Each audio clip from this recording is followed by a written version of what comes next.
Next is the psychosocial development. One of the 8 theory of Erik Erikson about social development is generativity versus stagnation.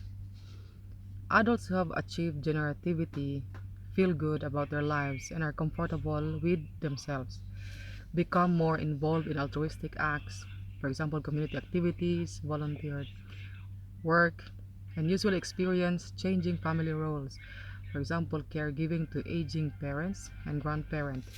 In contrast,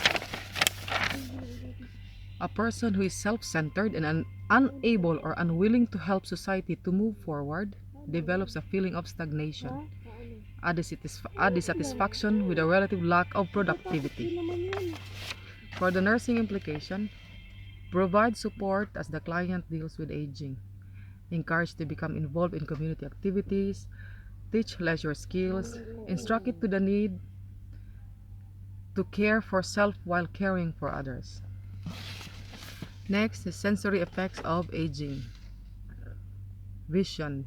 The common is presbyopia. Presbyopia means long-sightedness caused by loss of elasticity of the eye, occurring typically in middle and old age. Decline in vision becomes more pronounced. Adaptation to dark and driving at night becomes uh, especially difficult. Color vision may decline as a result of the yellowing of the lens of the eye. Eye lenses become hard and cannot accommodate for near vision, result in farsightedness in many people by age 45. Hearing, sense of hearing in middle age. Hearing undergoes a gradual decline beginning in middle adulthood. The primary sort of loss is for sounds of high pitch, a problem called presbycusis. Men are more prone to hearing less than women because the two ears are not always equally affected by hearing loss. Sound localization, the ability to detect the origin of the sound, is diminished. Some, but not all, hearing problems can be corrected by hearing aid. The female climacteric menopause. Starting about age 45, women enter a period known as the female climacteric, the transition from being able to bear children to being unable to do so. The period lasts about 15 to 20 years. The most notable sign is menopause, which is the cessation of menstruation. The production of estrogen and progesterone drop. The symptoms such as hot flashes, which is common, hot flashes, headaches, feeling dizzy, and palpitation and aching joints are common during menopause. Half of women report no symptoms at all.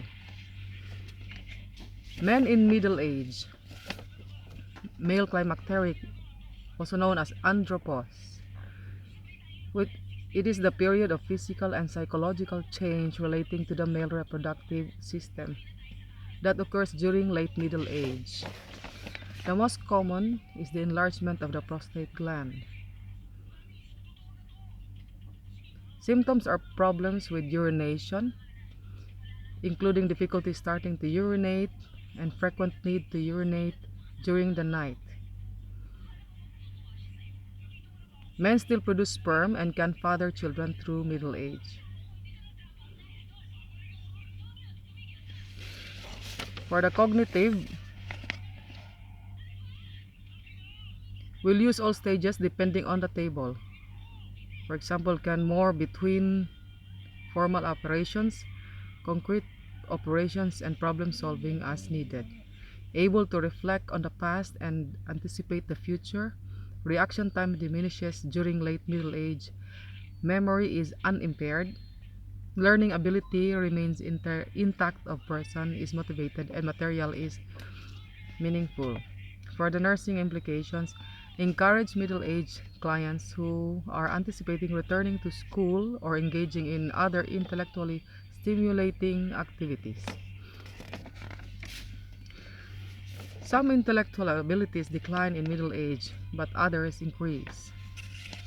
Two kinds of intelligence: crystallized intelligence and fluid intelligence. Crystallized intelligence acquired store of informations, skills, strategies. It refers to the knowledge you acquire through experience and education. When you use crystallized intelligence, you reference your pre-existing knowledge, facts, skills, and informations you have learned in school or from past experiences. For example, the verbal test in subjects like reading, comprehension, or grammar. For the fluid intelligence is ability to deal with new situations, refers to the ability to reason, analyze, and solve problems. When we use fluid intelligence, we aren't relying on any pre-existing knowledge. Instead, we are using logic, pattern recognition, and abstract thinking to solve new problems. Fluid intelligence but eventually fluid intelligence declines with age, while crystallized intelligence is maintained or improved.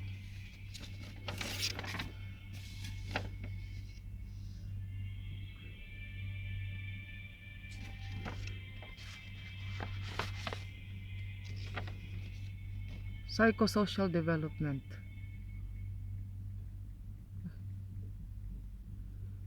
For the aspects of care, adequate rest is needed to be able to perform daily tasks. The need for social contact continues. Stress management techniques should be applied. Regular health and dental checkups should continue. Nutrition, exercise and weight control, substance abuse prevention, stress management, recommendations for health screening, like cholesterol screening, prostate examinations, mammograms. And that's all for me for my report. Thank you and good night.